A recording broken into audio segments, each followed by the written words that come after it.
Assalamualaikum warahmatullahi wabarakatuh.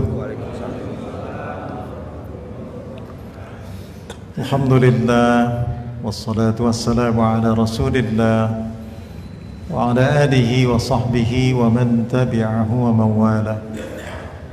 Wa la hawla wa la quwata illa billahil aliyil azim. Amma ba'du.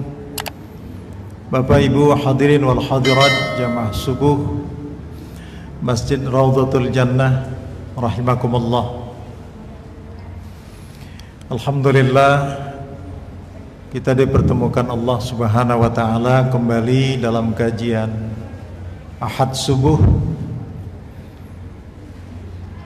Semoga para pejuang-pejuang subuh hadirin wal hadirat diridhai oleh Allah Subhanahu wa taala, karena sesungguhnya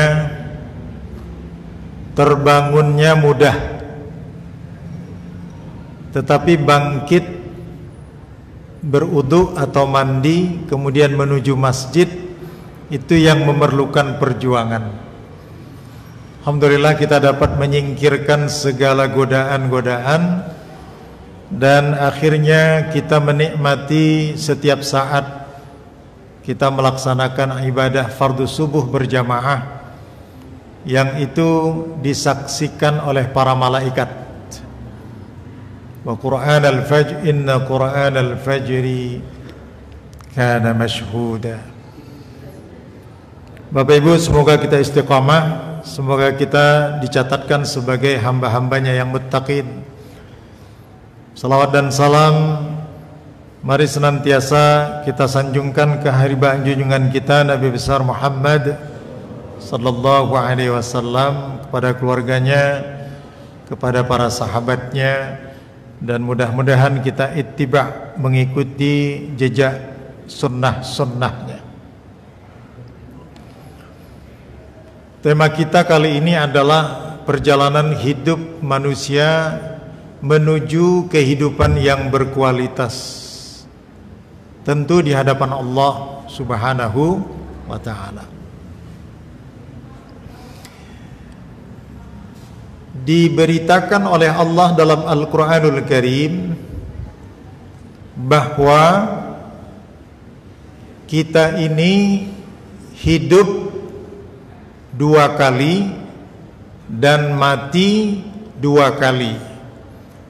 Kemudian untuk kehidupan yang ketiga itu disebut dengan ungkapan ilallahi marji'ukum jami'an, kepada kulah semua kalian akan dihimpunkan, akan dikembalikan. Wa yunabbi'ukum bima kuntum ta'malun, agar kami mengetahui siapa di antara kalian yang paling baik amal perbuatannya. Untuk kalimat ini saya ganti supaya Allah mengetahui siapa yang paling baik kualitas hidupnya. Jadi selama di dunia ini ada pilihan-pilihan, hidup itu berkualitas, sedang-sedang saja, tidak berkualitas atau buruk. Maka yang ingin kita tuju adalah kehidupan yang baik, kehidupan yang berkualitas di hadapan manusia, lebih-lebih di hadapan Allah Subhanahu wa ta'ala. Allah berfirman dalam surah Al-Baqarah surat 2 ayat 28. A'udzubillahi minasyaitonir rajim. Kaifa takfuruna billah? Mengapakah kalian sampai kufur kepada Allah?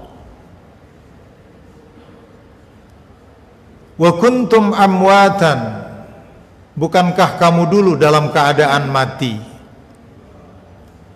Fa ahyakum, kemudian Allah menghidupkanmu.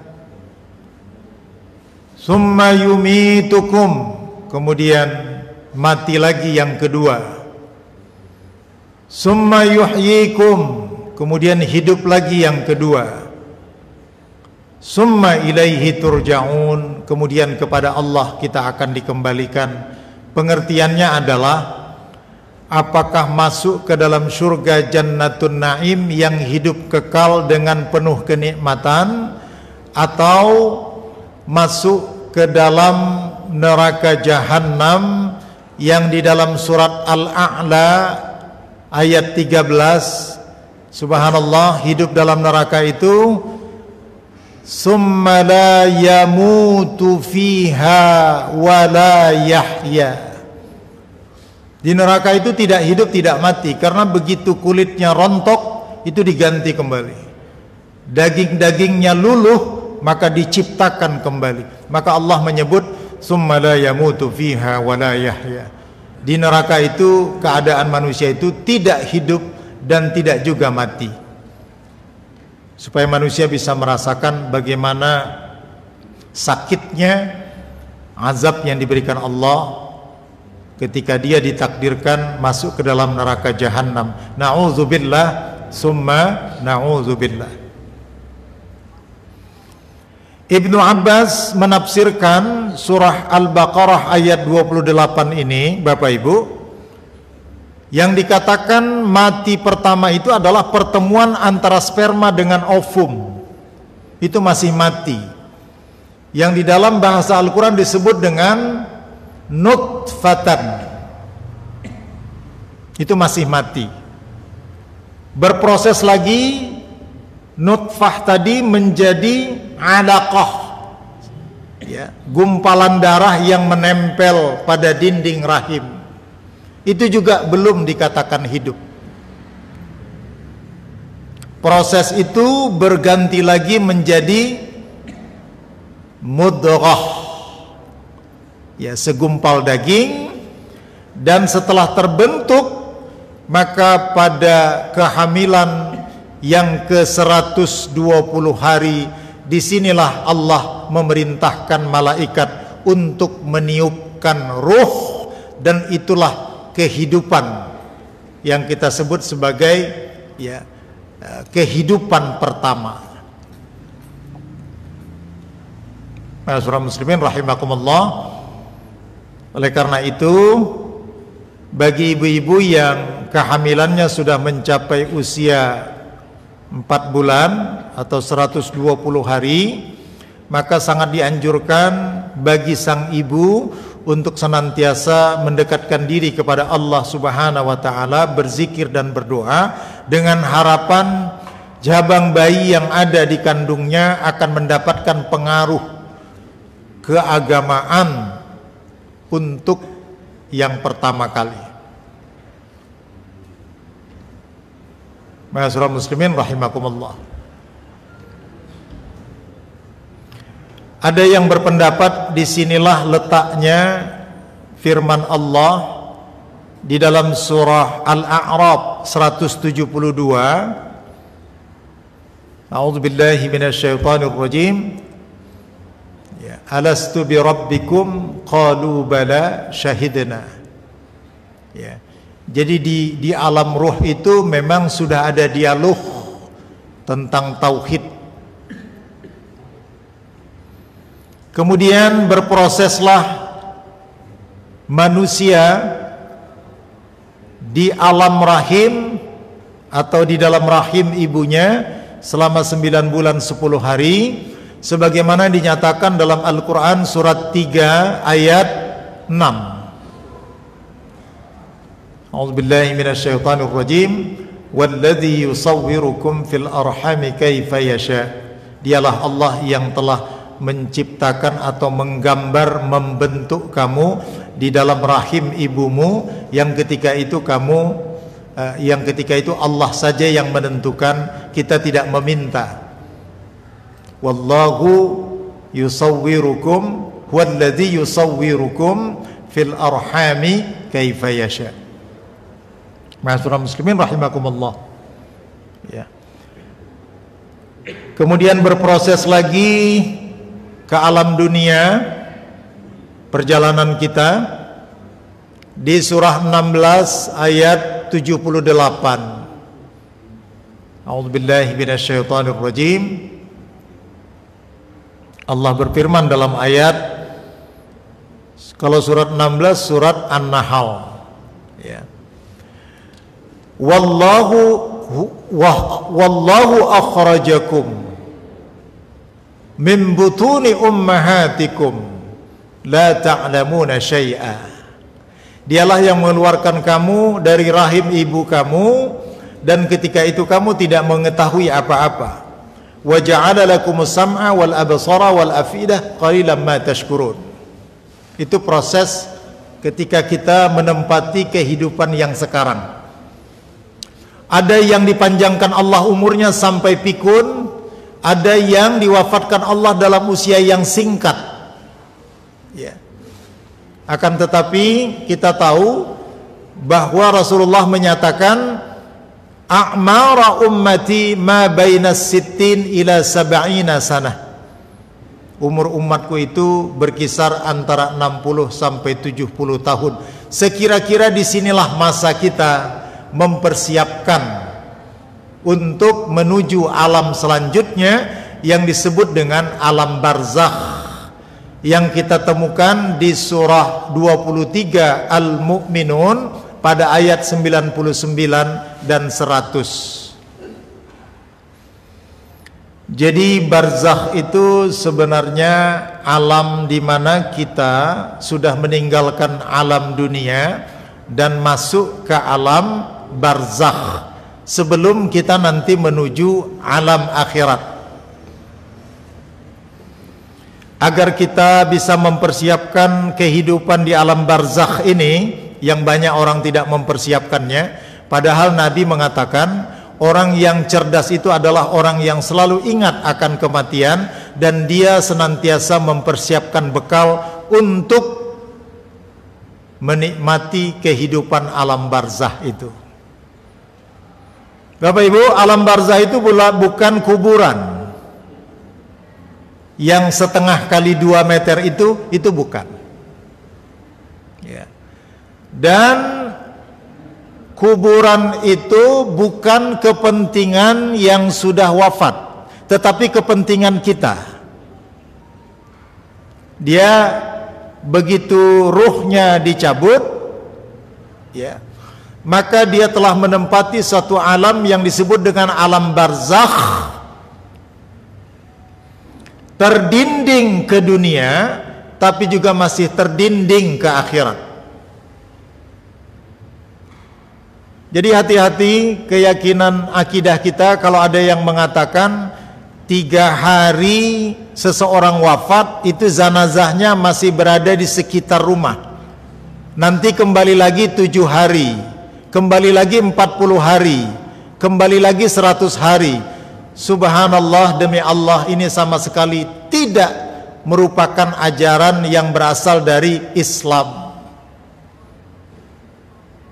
Karena kalau mengikuti ajaran Islam, ruhnya sudah ditempatkan di barzakh dan itu terdinding. Perhatikan surat 23 ayat 99 sampai 100. Boleh jadi yang disebut-sebut masih berada di sekitar kita itu sumbernya bukan Al-Quran atau As-Sunnah, tetapi asumsi ataupun terbawanya jiwa kita karena mungkin terlalu dekat dengan almarhum, almarhumah, sehingga kita merasakan bahwa yang bersangkutan masih berada di sekitar kita. Dan kalau ini kita yakini, maka batallah konsep barzakh sebagaimana yang disebutkan dalam Al-Quranul Karim dan Sunnah Rasulullah Sallallahu Alaihi Wasallam. Ya. Jadi digambarkan di dalam Al-Quran, dia bisa menoleh ke kiri akan melihat keadaan neraka. Dia bisa menoleh ke kanan akan melihat keadaan surga. Tetapi dia tidak bisa ke sana. Dan ketika dia menoleh ke atas, maka dia bisa melihat keadaan keluarganya. Maka Rasulullah pernah menyatakan dalam hadis, ya, berbuat baiklah kamu di dunia dan janganlah kamu melakukan suatu perbuatan dosa yang akan berefek mempermalukan para ahli barzakh. Jadi orang-orang yang telah berada di alam barzakh itu manakala kerabatnya atau orang-orang yang dicintainya melakukan satu kebaikan, maka dia akan senyum dan bahagia. Tetapi manakala orang-orang yang melakukan itu suatu perbuatan yang buruk, maka dia, kata Nabi, akan dipermalukan keadaan itu di kalangan para penghuni barzakh itu. Posisinya berbaring seperti di dalam sebuah kotak kaca. Itu makanya ada perselisihan di antara pendapat para ulama. Katanya siksa kubur dan nikmat kubur itu tidak ada karena kita dalam keadaan tidur. Di sini sedikit kita menganalisanya. Orang yang dalam posisi berbaring bisa tertidur, bisa melek, betul ya? Maka mereka yang mengatakan tidak ada siksa kubur dengan mengatakan, siapakah yang membangkitkan kami dari tidur kami yang panjang? Jadi posisinya yang tidur, boleh jadi dia tidur dalam pengertian tidak mengetahui, tetapi berdasarkan beberapa ayat dia diperlihatkan setiap hari tempatnya surga atau neraka. Dan ketika dia menoleh ke atas, dia akan melihat gambaran bagaimana keluarga yang ditinggalkannya. Tetapi dia tidak bisa melakukan respon. Ya. Sampai berapa lama berada di barzakh ini? Sampai menunggu tiupan sangkakala yang pertama, ketika semua manusia diwafatkan.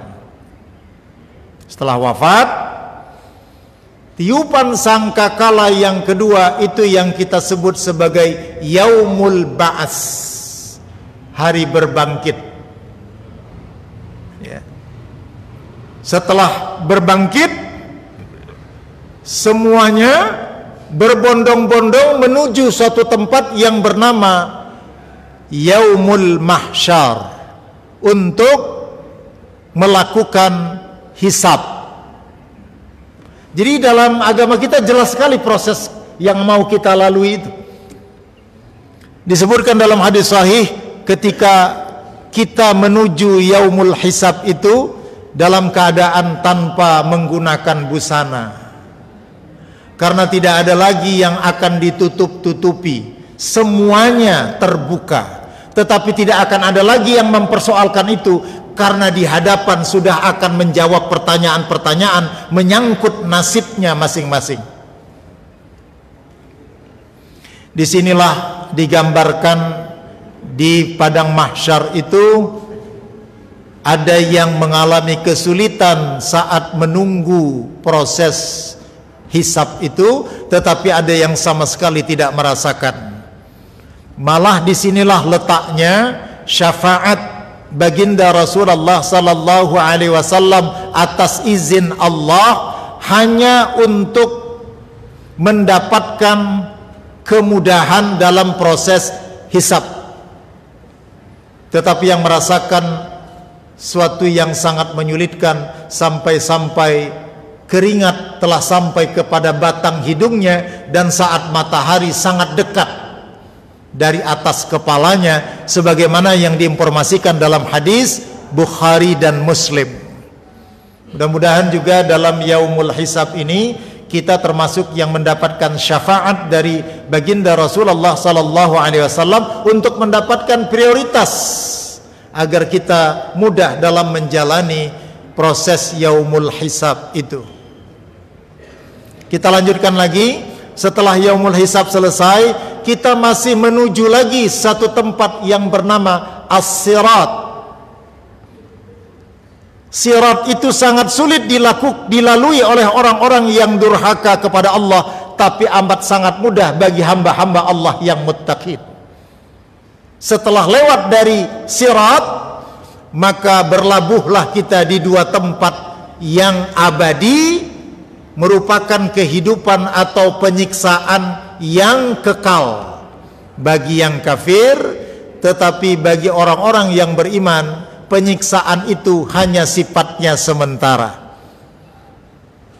Maka yang berbahagia masuk ke dalam surga Jannatun Naim, persis seperti disambut malaikat di dalam surat Az-Zumar yang sering kita baca. Wasiqal ladzina ittaqaw rabbahum ilal jannati zumara hatta idza ja'uha wa futihat abwabuha wa qala lahum khazanatuha salamun alaikum tibtum fadkhuluha khalidin.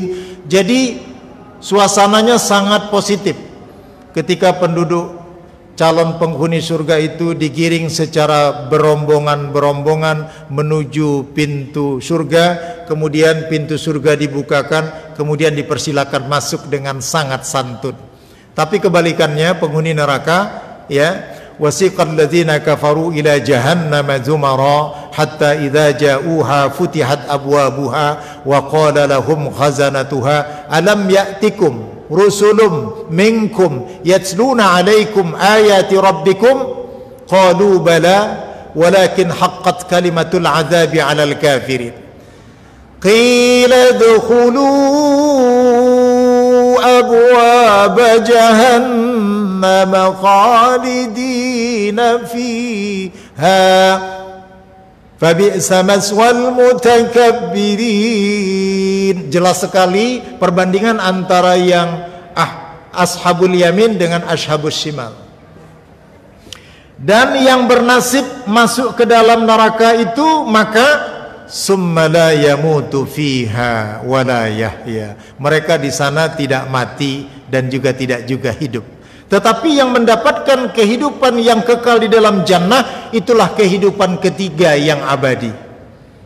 Seperti yang disebutkan Allah dalam surat An-Naba pada 10 ayat yang terakhir. Ya.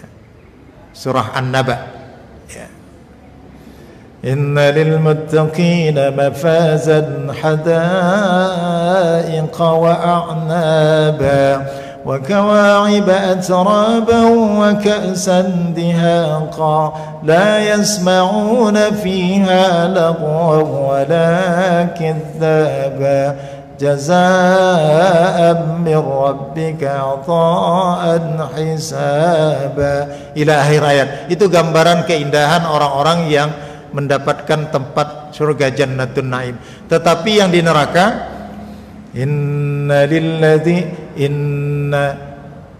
kebalikannya. Kalau tadi innal muttaqina, ini innalil kafirina azaba, sampai diceritakan tidak ada minuman yang disediakan Allah melainkan hanya merupakan air panas atau dari air nanah dan darah. Subhanallah. Jadi gambaran itu sangat jelas sekali tempat yang diberikan Allah Subhanahu wa taala, ya, bagi orang-orang yang ahlul jannah dan ahlun nar. Kemudian agar kita bisa memastikan hidup yang kekal yang baik itu, maka sedikit kita ungkapkan apa sesungguhnya makna hidup. Ma hiyal hayah, apa itu hidup? Ya.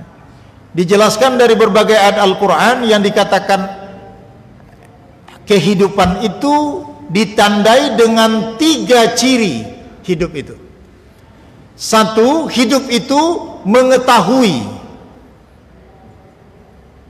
Lawannya mati itu tidak mengetahui. Sudah tidak mengetahui. Gambaran sederhana Bapak Ibu tentang kehidupan ini, ketika tentara Nabi Sulaiman keluar, maka pimpinan dari rombongan semut mengatakan, ya, wahai rombongan semut, sesungguhnya rombongan tentara Nabi Sulaiman akan melalui rumah-rumah kita. Agar kalian tidak terinjak-injak, maka masuklah segera ke dalam lubang-lubang kalian. Itu menunjukkan bahwa makhluk Allah yang namanya semut itu hidup dan dia mengetahui. Tetapi tentu pengetahuan yang seperti ini adalah pengetahuan yang paling sederhana. Mengetahui yang dimaksud untuk berkualitas adalah mengetahui hukum-hukum Allah yang terdapat dalam Al-Quranul Karim dan Sunnah Rasul. Jadi hidup yang berkualitas adalah orang yang hidup mengetahui hukum-hukum Allah, mengenal hukum-hukum Allah. Ya, Bapak Ibu, kalau kita kenal dengan gubernur, dengan wali kota, bagaimana perasaan kita? Biasanya itu diposting bahwa kita pernah berfoto bersama. Meningkat sedikit ke gubernur, makin bangga lagi. Sampai ke orang nomor 1, presiden, itu rasa kebanggaan. Itu mengetahui atau kenal. Maka orang mengatakan kehidupan dia berkualitas karena teman-temannya orang-orang yang hebat-hebat. Tapi itu belum apa-apa. Di kalangan para ahli tarikat dan tasawuf, kehidupan berkualitas yang tertinggi itu adalah saatnya manusia ma'rifat kepada Allah Subhanahu wa ta'ala. Itulah hakikat mengetahui yang tertinggi. Maka semakin banyak yang diketahui oleh seseorang, mari kita perhatikan, yarfa'illahu alladhina amanu minkum walladhina utul ilma darajat. Semakin banyak yang kita ketahui, orang itu dengan sendirinya kualitas kehidupannya akan menaik. Tapi semakin seseorang tidak banyak yang diketahuinya, maka dengan sendirinya kehidupannya, kualitas hidupnya akan menurun. Maka saya catat, ya, pengetahuan kita yang tertinggi yang sangat diharapkan adalah ma'rifat kita kepada Allah Azza wa Jalla dan Rasulullah sallallahu alaihi wasallam. Itulah kualitas kehidupan yang terbaik. Kedua, ciri-ciri kehidupan itu merasa atau peka. Kalau ada orang yang hidup tetapi tidak merasa dan tidak peka, sesungguhnya jiwanya telah mati. Maka kita berbahagia sekali, masjid adalah merupakan sarana bagi kita untuk mengasah kepekaan sosial kita. Ya. Jadi ciri kehidupan yang kedua itu adalah adanya kepekaan. Ya. Bagaimana ciri-ciri kepekaan itu? Ya, dia peduli terhadap lingkungannya, dan jiwanya manakala tidak melakukan suatu perbuatan yang baik kepada Allah, maka dia merasa terganggu, dia peka. Jangan ditambah huruf K, jadi peka. Peka. Ciri-ciri orang hidupnya berkualitas itu peka. Saya ini diberi Allah rezeki, tapi kenapa saya tidak meningkatkan kualitas hidup saya? Ya, banyak diantara perintah-perintah Allah yang saya abaikan. Itu ada kepekaan, tetapi dia tutup, dia abaikan. Hati-hati. Kalau kepekaan yang tertinggi itu kepada Allah sudah tidak lagi tumbuh, kepekaan kepada membela agama Allah sudah tidak tumbuh, itu tanda-tanda kehidupan yang berkualitas pada manusia itu sudah berkurang. Saya perhatikan, mohon maaf jangan sampai menimpa kita, ada gaya hidup sebagian masyarakat kita yang mohon maaf tinggalnya di kompleks-kompleks elit dan mewah. Allah berikan sejumlah fasilitas hidup kepadanya sangat luar biasa, tetapi kepekaannya untuk bela agama Allah, kepekaannya untuk menghidupkan dakwah, mohon maaf, sangat rendah. Itu kehidupannya tidak berkualitas walaupun dia punya segalanya. Yang saya maksud, banyak orang Islam ini yang sudah tidak peka lagi ya melaksanakan aktivitas dakwah karena sudah berada dalam comfort zone. Uang ada, mobil ada, tabungan banyak, traveling kemana-mana. Kalau berbicara isu-isu masjid dan jamaah, sama sekali tidak menarik dalam perhatiannya. Subhanallah, ini yang saya maksud. Kehidupannya sebenarnya sudah tidak berkualitas. Walaupun secara materi dia hebat, tetapi kepekaannya kepada kehidupan agama tidak ada. Itu tanda kehidupan yang kedua yang tidak berkualitas. Yang pertama tadi mengetahui, yang kedua peka, merasa. Yang ketiga, ciri-ciri kehidupan yang berkualitas itu adalah adanya gerakan, baik gerak fisik maupun gerakan pikiran. Jadi kalau orang hidupnya tidak bergerak, ayam, adem, gelenggem, itu tidak berkualitas hidupnya. Tetapi orang-orang yang bekerja, mencari nafkah, berjihad, ya, berpikir bagaimana betul-betul bisa menjadikan umat menjadi dinamis, itu yang dikatakan adanya pergerakan, yang di dalam bahasa agama disebut dengan al-harakah. Ya, jadi ciri orang-orang yang hidupnya berkualitas itu adalah selalu bergerak. Dan biasanya fisik orang yang selalu bergerak itu Allah takdirkan sehat. Tetapi kalau ada orang yang gerakannya sudah sangat terbatas, itu menunjukkan kualitas hidupnya sudah tidak lagi berkualitas. Hidup itu mengetahui, merasa, bergerak. Kebalikannya mati, kalau sudah tidak mengetahui, sudah tidak merasa, sudah tidak bergerak, itulah kematian. Ya. Dan sebenarnya kalau ingin kita definisikan kematian itu secara tidak menyeramkan adalah akhir surat Al-Fajr. Ya ayyatuhan nafsul mutmainnah irji'i ila rabbiki radiyatan mardiyah fadkhuli fi ibadi wadkhuli jannati. Itu sesuatu yang normal saja. Tetapi mengapa orang-orang yang terlalu hubbud dunia, yang namanya kematian itu sangat ditakuti? Satu, karena memang dia sangat tidak nyaman meninggalkan kenikmatan dunia ini, dan ini berlaku umum.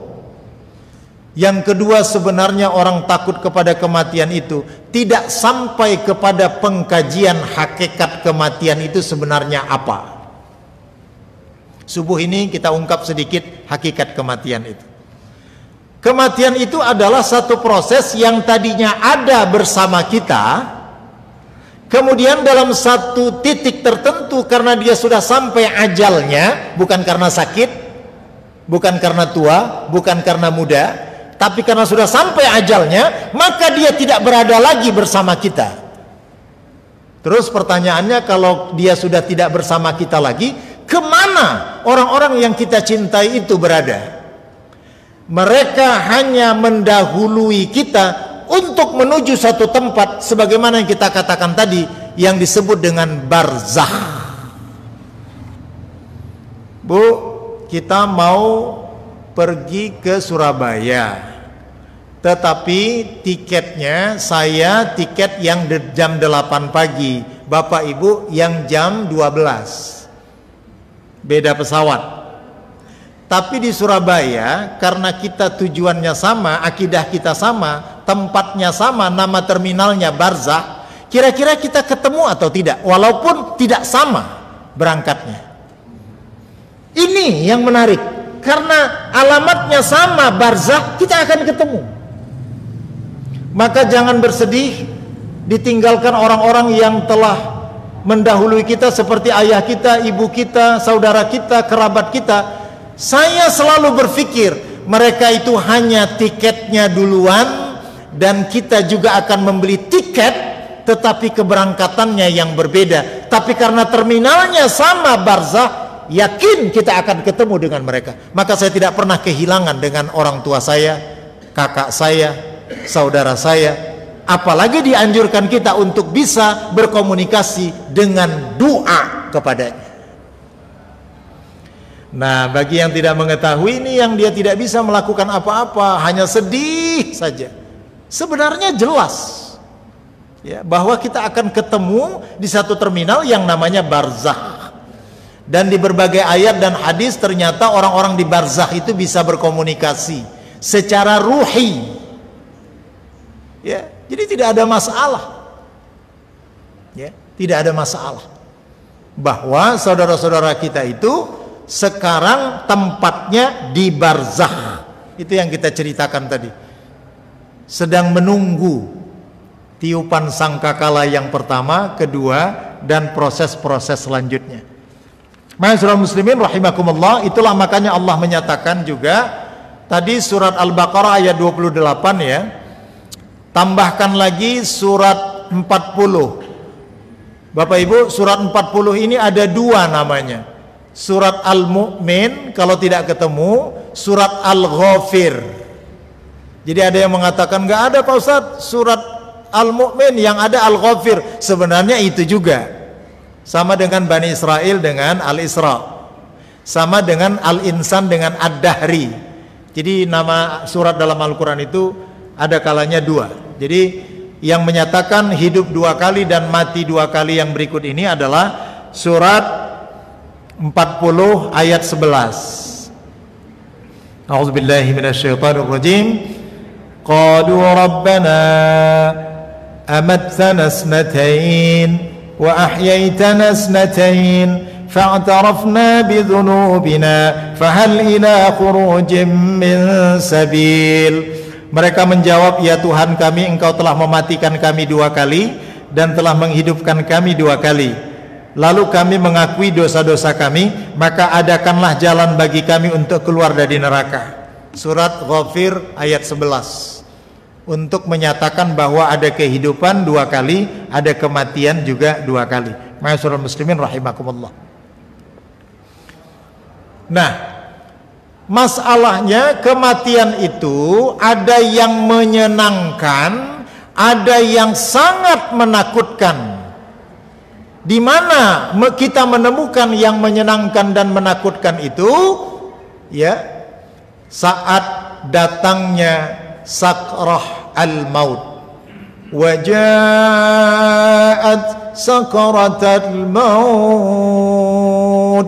Di situ ada kematian yang sangat indah dan lembut, tapi ada kematian yang seperti dicabut. Maka kita selalu berdoa kepada Allah, Allahumma inni as'aluka, Allahumma inna nas'aluka, ya Allah aku memohon kepadamu bihusnil khatimah. Kemudian kita meminta juga kepada Allah agar kita diberi keselamatan pada saat kita menjalani sakrah al-maut. Nah, mati itu di dalam Al-Quran dan Sunnah dikatakan bisa nikmat, bisa juga sangat-sangat sakit. Kalau begitu ada pilihan. Kalau kita ingin kematian itu nikmat, maka hanya satu. Innal ladzina amanu wa amilus shalihat. Dia beriman kepada Allah dan dia melakukan perbuatan amal saleh. Tetapi kalau pilihannya matinya dalam keadaan menyakitkan, silakan tinggalkan keimanan dan tinggalkan amal soleh. Jadi simpel sebenarnya. Apakah pilihan-pilihan kita itu untuk menjalani kehidupan barzah dan akhirah itu adalah baik, maka pilihannya di dunia ini. Mudah-mudahan Allah menggerakkan hati kita untuk memilih kehidupan di dunia ini sebagai sarana kita untuk menjalani kehidupan akhirat yang baik dan dihindarkan Allah dari kita kehidupan yang buruk, karena tidak ada yang dapat menolong kita dari hal-hal yang demikian.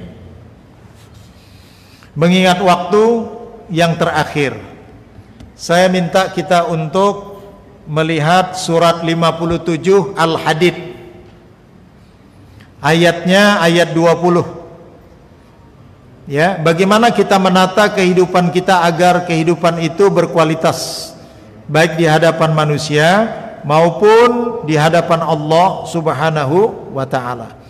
Surat 57 ayat 20. Jadi pilihan kita, mana kehidupan yang berkualitas, mana yang tidak berkualitas. I'lamu annamal hayatud dunya la'ibun wa lahwun wa zinatun wa tafahurum bainakum wa takasurum fil amwal wal aulad kamathali ghaisi a'jabal kuffara nabatuhu summa yahiju fatarahu musfarran summa yakunu khutama wa fil akhirati adzabun syadid wa maghfiratum minallahi wa ridwan wa mal hayatud dunya illa mata'ul ghurur. Ini kita melihat dan mengecek apakah kehidupan kita ini menuju kehidupan yang berkualitas atau sebaliknya. Saya kembali lagi kepada Ibnu Abbas yang menafsirkan Al-Quran. Ya. Ketahuilah, kata Allah, kehidupanmu itu ada fase-fase yang dilalui. Mungkin kita sudah melaluinya tapi tidak ngeh. Yang pertama itu disebutkan oleh Allah, ya,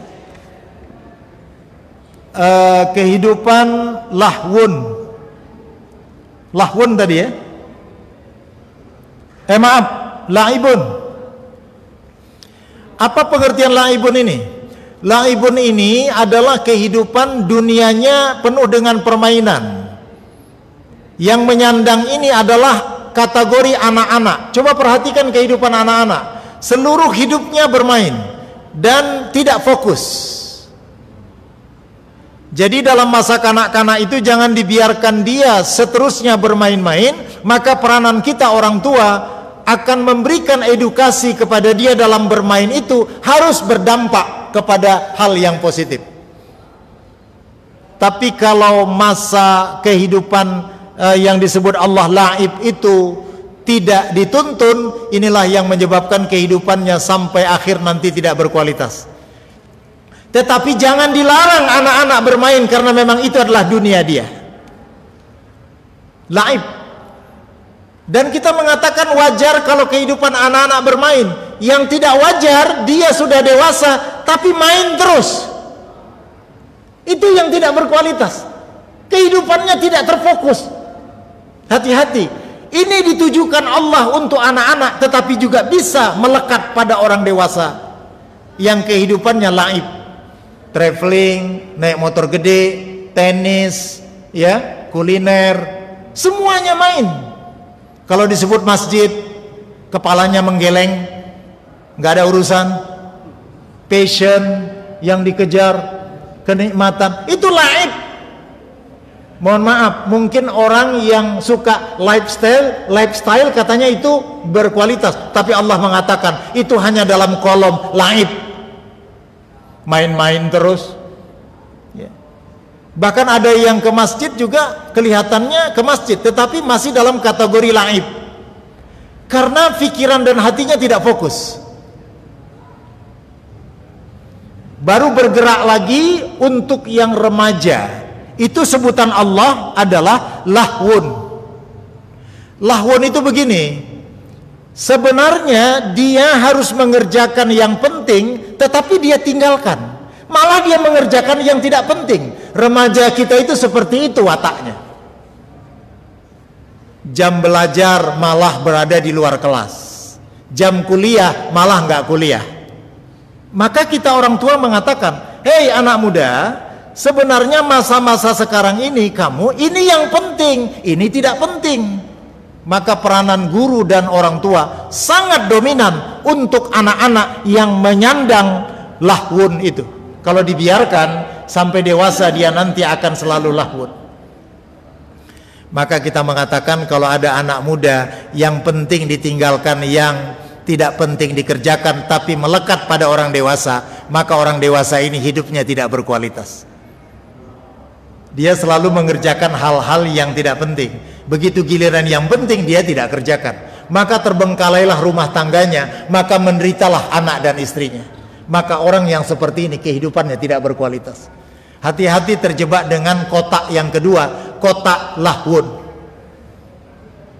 Jadi Al-Quran ini kalau dipahami secara mendalam, dia sangat luar biasa. Jadi lahwun ini label yang melekat pada generasi muda kita. Seharusnya mereka mengerjakan yang penting, itu yang mereka tinggalkan, tetapi mereka malah menggeluti yang tidak penting. Kira-kira naik motor malam minggu kebut-kebutan itu penting atau tidak? Sebenarnya tidak penting, tetapi itu yang dia kerjakan. Malam itu sebenarnya dia bisa melakukan hal-hal yang bermanfaat. Sekali lagi itu merupakan hal yang biasa, tetapi kita orang tualah yang akan mengendalikan mereka. Yang ketiga, ya, wazinatun wa tafahurum bainakum. Apa artinya? Orang yang kehidupannya selalu memprioritaskan perhiasan dalam bentuk rumah, kendaraan, perhiasan emas, pakaian, ya. Dan sementara ibadahnya tidak terlihat. Ini juga kategori yang tidak berkualitas hidupnya. Kemudian ditambah lagi wa takasurum fil amwal wal aulad. Orang ini kalau ketemu di mana-mana selalu fokusnya memperbanyak harta dan bangga dengan anak cucu yang banyak. Jadi siklus hidupnya mencari perhiasan, memperbanyak uang, kemudian berbangga-bangga dengan anak cucu. Saya jadi tersinggung. Nampaknya kotak yang ketiga ini ada pada kita di usia 50 sampai 60. Subhanallah, kita menganggap itu merupakan kehidupan yang berkualitas, tapi Allah mengatakan kalau siklus hidupmu cuma menumpuk-numpuk harta, berlomba-lomba banyak anak dan cucu, mohon maaf, itu kehidupan yang tidak berkualitas. Sebenarnya di era 50 dan 60 itu boleh-boleh saja bangga dan bersenang-senang dengan anak cucu, tetapi jangan melupakan yang sangat penting, yakni fokus kita untuk taqarrub ilallah. Bukan tidak boleh. Jadi kalau ada orang yang terus berhenti di berbangga-bangga dengan anak dan harta itu, digambarkan Allah seperti orang yang mengamati sekuntum bunga yang tadinya mekar, indah, wangi, kemudian ditimpa panas, kemudian berubah warnanya dari kuning sampai coklat, kemudian hitam. Itulah gambaran kehidupan manusia yang disebutkan di dalam surat Al-Hadid ayat 20, kalau tidak diisi dengan iman dan takwa kepada Allah Subhanahu wa ta'ala.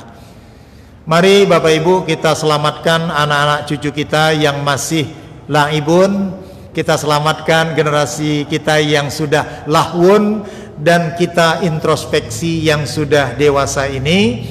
Jangan hanya siklus kehidupan kita berbangga-bangga dengan perhiasan, berbangga-bangga dengan mengumpulkan harta, berbangga-bangga dengan banyaknya anak dan cucu, sementara kualitas keimanan dan ibadah kita keropos. Dan saya memperhatikan keluarga besar jamaah Raudatul Jannah. Masjid ini insyaallah menjadi saksi bahwa tahapan lahwun, laibun sudah kita lewati. Kita sekarang berada pada tahapan tafahurun wa takasurum minal amwal wal aulad. Kita ini hati-hati sedang dalam lingkup. Kalau ketemu, anaknya berapa? Anak pertama kerja di mana? Cucu udah ada belum? Nah, itu yang biasanya topik itu. Itu boleh-boleh saja, tetapi jangan itu yang menjadi melarutkan kita dalam kehidupan sehingga kehidupan kita tidak berkualitas. Ma'asyiral muslimin rahimakumullah. Ya, inilah pesan-pesan yang ingin saya sampaikan di dalam kesempatan ini, dengan kesimpulan kehidupan yang tertinggi kualitasnya adalah kehidupan yang tunduk kepada Allah dan mengenal Allah Azza wa Jalla dalam kehidupan spiritual kita.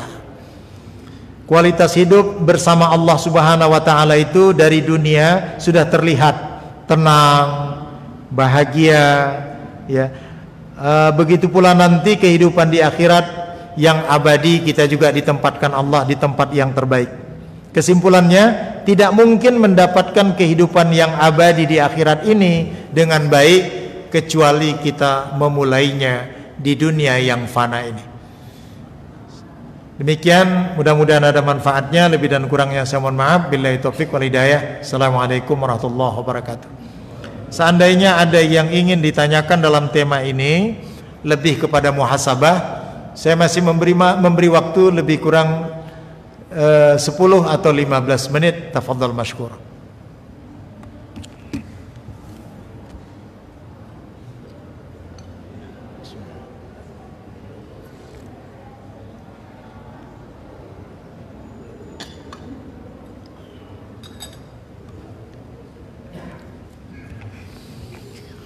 Baik, kalau tidak ada kita akhiri dengan istilah Pak.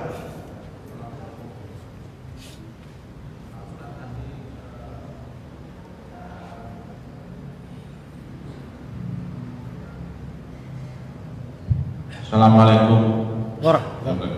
Waalaikumsalam warahmatullah. Tadi dijelaskan di alam kubur itu tidak ada siksaan. Itu gimana ya, Ustaz? Ya.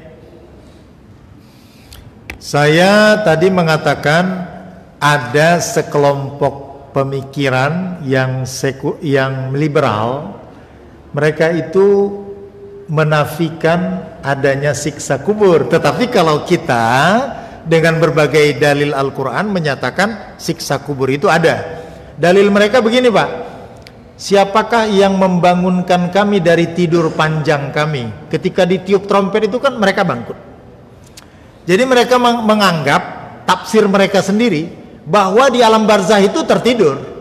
Sehingga seperti layaknya kita tidur tadi pagi, tadi malam kita nggak tahu apa-apa. Dibantah oleh ulama tafsir yang lain. Sebenarnya yang dikatakan tidur itu posisinya tidur, tetapi belum tentu pengertiannya dia tidur dalam pengertian tidak ada kesadaran. Mana argumennya? Di dalam hadis dinyatakan orang-orang yang berada di barzah itu ketika menoleh ke kiri maka dia menangis karena itu adalah gambaran neraka. Ketika dia menoleh ke kanan maka dia tersenyum karena itu adalah gambaran nikmat surga. Ketika dia menoleh ke atas maka dia akan melihat keadaan ahli keluarganya. Itu. Jadi dia bisa melihat. Tetapi ruhnya tidak bisa keluar. Karena dalam surat Al-Mu'minun ayat 99 mereka mau keluar tapi ada dinding. Jadi tidak bisa. Ya, dia merasakan siksa kalau dia di dunia dalam keadaan buruk. Dia merasakan nikmat kalau dia di dunia melakukan amal soleh. Itu yang dijadikan i'tikad Ahlus Sunnah wal Jamaah. Kalau orang-orang Syiah dan orang-orang Mu'tazilah, dia mengatakan tidak ada siksa kubur. Cukup nanti setelah dihitung baru disiksa. Tapi keyakinan Asy'ariyah Ahlus Sunnah wal Jamaah menyatakan dia merasakan nikmat kubur dan dia juga merasakan azab kubur. Itu makanya ada doa. Coba perhatikan.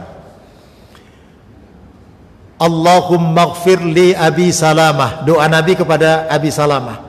Pertama, warfa' darajatahu fil mahdiyyin. Jadi tingkat alam barzah itu ada bertingkat-tingkat. Ya Allah, angkatlah derajatnya ke sisimu setingkat hamba-hambamu yang soleh. Jadi yang paling tinggi itu tingkatan barzah itu adalah orang-orang soleh. Berarti bertingkat-tingkat. Baru yang kedua, barzah itu bisa sempit. Tapi bukan fisik yang merasakan. Dibuktikan dengan doa Nabi. Wafsah lahu fi qabrihi, ya Allah lapangkanlah kuburnya. Kubur di sini bukan materi itu. Lapangkanlah dia ya Allah di alam barzah. Berarti alam barzah itu bisa menyempit. Kemudian alam barzah itu bisa terang, bisa gelap. Dengan doa Nabi, wa nawwir lahu fi, ya Allah berikanlah cahaya dia di alam barzah. Jadi kita baru mengetahui keadaan barzah itu bertingkat-tingkat dari doa Nabi. Kita tahu barzah itu bisa lapang, bisa juga sempit, itu dari doa Nabi.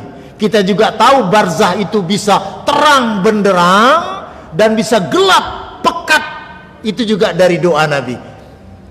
Ya, Allahumma ighfir li Abi Salamah, ya, warfa' darajatahu fil mahdiyyin, wafsah lahu fi qabrihi wa nawwir lahu fi. Jadi saya termasuk yang membatalkan dan tidak menerima argumen orang yang mengatakan tidak ada siksa kubur. Karena menurut Al-Quran dan Sunnah Nabi bahwa siksa dan nikmat kubur itu jelas adanya. Cuma kalau Bapak mengatakan, Bapak Ustadz pernah pulang dari sana, ini seperti pertanyaan salah satu ketua partai yang mengatakan saya nggak percaya yang begitu-begitu karena belum ada orang yang pulang dari sana. Kita tidak termasuk yang itu karena itu merusak keimanan. Itu Pak ya. Jadi syukurnya ditanya. Mungkin Bapak tadi menganggap bahwa siksa kubur itu tidak ada. Saya mencontohkan, saya terima kasih diingatkan. Saya mencontohkan ada pemikiran orang-orang yang sekuler, yang rasional, tidak mempercayai siksa kubur. Tapi yang sebenarnya menurut i'tikad Ahlus Sunnah wal Jamaah, nikmat dan siksa kubur itu ada, dan itu merupakan keyakinan kita. Fadhal. Baik, saya kira yang terakhir saya ingin juga menyampaikan sedikit tentang menyikapi wabah virus corona. Maka bertawakallah kepada Allah, kemudian perhatikan nasihat para medis, mencuci tangan, dan tubuh kita sudah terbiasa dengan wudhu. Kemudian mengkonsumsi sesuatu yang bisa memperkuat daya tahan tubuh. Tapi sekarang dampaknya jahe merah menjadi 100.000 per kilo. Ya, naik harganya karena diminati. Itu secara duniawinya. Secara agamanya, ini yang memagari diri kita. Dalam hadis sahih dikatakan, siapa yang membaca ini 3 kali, maka tidak akan berefek mara bahaya yang terdapat di langit dan di bumi. Mari kita ikuti secara bersama-sama. Bismillahi allazi la yadurru ma'asmihi syai'un fil ardi wala fis sama' wa huwa sami'un alim. Kalau diartikan kira-kira begini, dengan nama Allah yang apapun bersama nama Allah itu tidak akan bisa mendapatkan mudarat. Coba itu. Bismillahilladzi la yadurru ma'asmihi. Apapun yang dibawa kepada asma Allah itu tidak akan bisa berdampak buruk. Apa yang ada di langit maupun apa yang ada di bumi, sesungguhnya Allah itu maha mendengar lagi maha mengetahui. Maka ini dibaca di pagi hari 3 kali. Bismillahilladzi la yadurru ma'asmihi syai'un fil ardi wala fis sama' wa huwas sami'ul alim. Baru yang kedua, kita juga bisa melapaskannya supaya dihafal. A'udzubillahi minasyaitonir rajim. Mari. A'udzu bika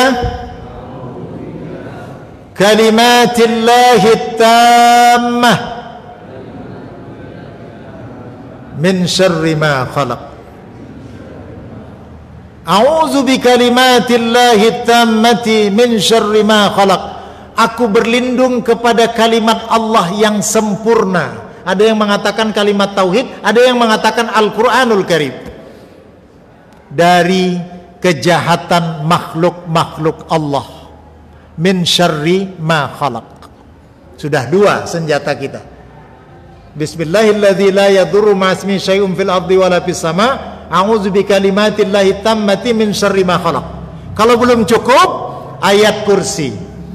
Allahu la ilaha illa wal hayyul qayyum la ta'khudhuhu sinatun wa la nawm lahu ma fis samawati wa ma fil ard man dhal ladzi yashfa'u indahu illa bi iznihi ya'lamu ma baina aydihim wa ma khalfahum wa la yuhituna bi syai'in min 'ilmihi illa bima syaa, dan seterusnya. Ditambah 3 qul wallahu ahad, qul a'udzu birabbil falaq, qul a'udzu birabbin nas. Ayat kursi digabungkan dengan 3 qul, tidak akan mencederai kita segala sesuatu yang diciptakan Allah dalam bentuk keburukan di dunia ini. Masih belum puas lagi, baca doa yang terakhir. Allahumma inni as'aluka ilman nafi'an wa rizqan thayyiban wa amalan mutaqabbala. Yang terakhirnya dibaca 3 kali. Wa shifaan min kulli da, wa shifaan min kulli da, wa shifaan min kulli da. Insyaallah kita akan diberikan keselamatan oleh Allah Subhanahu wa taala.